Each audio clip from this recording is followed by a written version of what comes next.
வணக்கம் மக்களே, இன்றைக்கி வந்து மாடு கன்றுக்குட்டி தாங்க வந்து போடுறோம். 5 புள்ளி 6 வருஷம் வச்சுங்க மாடு கன்றுக்குட்டி. பாப்பா வந்து நல்லா போட்டா, அது கலரும் கொடுத்துட்டா. சூப்பராக வந்தது மாடு கன்றுக்குட்டி, சந்தோஷமாக இருந்தது. மீன் வாங்கின்னு வந்தாங்க, இறா வந்து 1 கிலோ வாங்கின்னு வந்தாங்க. கறி வாங்கின்னு வந்தாங்க, ஆட்டுக்கறி, முதுகு எலும்பு கறி, கோழிக்கறி வாங்கின்னு வந்தோம். அதான் எங்கள் வீட்டுக்காரர் வந்து மாட்டுங்களுக்கு வந்து பட்டாடை கட்டினார். அதை கட்டிக்கினே இருந்தார். நான் அடுப்பில் வந்து ஒரு பக்கம் ஆட்டுக்கறி, ஒரு பக்கம் வந்து பனங்கிழங்கு போட்டேங்க. அது வெந்துக்கினே இருந்தது. ஆட்டுக்கறி வந்து அடுப்பில் போட்டோம். கேஸில் வந்தால் ரொம்ப நேரம் லேட் ஆகும். நாங்கள் வந்து அடுப்பில் இன்றைக்கி செஞ்சோம். பாதி சமையல் அடுப்பில் செஞ்சிட்டோம். அந்த ஜல்லி கட்டிட்டாங்க. இது மாதிரி தாங்க கட்டணும். உங்கள் ஊருக்கா நீங்கள் எப்படி கட்டுவீங்கன்ட்டு கமெண்ட்டில் சொல்லுங்கள். அப்புறம் கேஸ் ஆண்டை வந்து இறா செஞ்சுங்க. அதை செஞ்சு முடிச்சுட்டு அந்த சைடு கோழிக்கறி தொக்கு மாதிரி வச்சுட்டேன். இது மாதிரி தாங்க செஞ்சு படையல் போடணும்.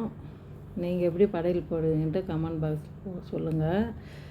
அப்புறம் தொடி கட்டினங்க. சாணி எடுத்துன்னு வந்து அன்றைக்கி சாணி வந்து குப்பையில் கொட்ட மாட்டோம். அதை எடுத்துன்னு வந்து மொத்தம் தொட்டி கட்டிட்டு 9 பிள்ளையார் பிடிச்சி வச்சு அங்கே கிழங்கு, பனங்கிழங்கு, வள்ளிக்கிழங்கு, பூசணிக்காய், கருணக்கிழங்கு, அவரைக்காய் இதெல்லாம் வச்சு வெத்தலை பாக்கு பழம் வச்சு பிள்ளையாராண்டை வச்சுருவோம்.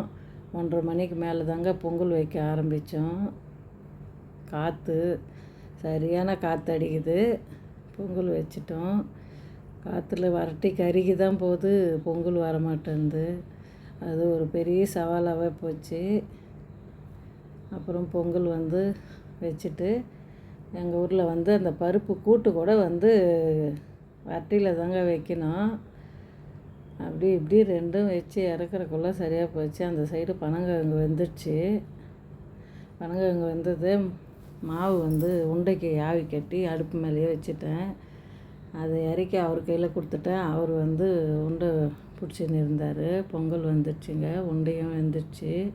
ஒரு சைடு ஒலை வச்சுட்டேன் அடுப்பில் பனங்கிழங்கு இறக்கிட்டு. இந்த பொங்கல் சோறு பருப்பு கூட்டு வந்து ரெண்டும் படையல் போட்டுங்க. உள்ளே படையல் போட்டு முடிச்சிட்டோம்.